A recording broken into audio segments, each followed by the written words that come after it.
The properties of light and how they affect visible emissions observations, particularly Method 9.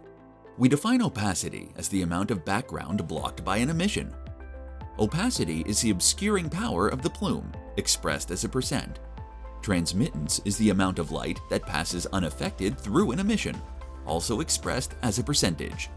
As light passes through a plume, it either hits or misses particles. Generally, when light hits particles, it is scattered and/or absorbed. In limited circumstances, light can be transmitted through a particle. The vast majority of light that is transmitted through a plume misses particles. Scattered light is reflected, refracted, or a combination of both. Reflected light does not enter the particle. It is reflected like a mirror.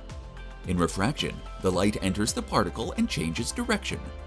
A plume consisting of purely white particles scatters light. A plume consisting of purely black particles absorbs the light. The light is re-emitted as infrared in the form of heat, which is not visible. How do the properties of light affect visible emission observations?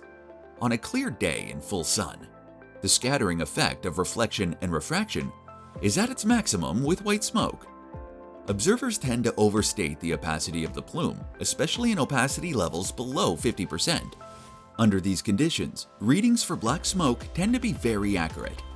On an overcast day, it can be difficult to read black smoke due to the lack of contrast between the color and luminescence of the emission and the background of the gray or dark clouds. The natural tendency is to underreport the black emission.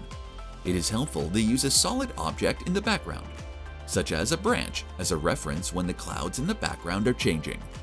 A white smoke plume with 25% opacity will be more visible to the human eye than a black smoke plume with 25% opacity.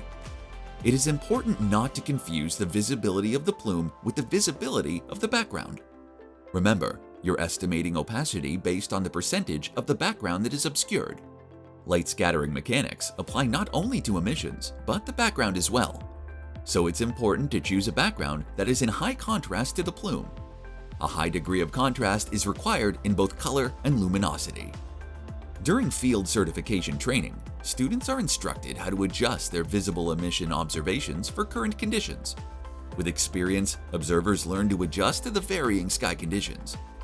CAA Online Visible Emission course reviews additional variables that can affect visible emissions observations.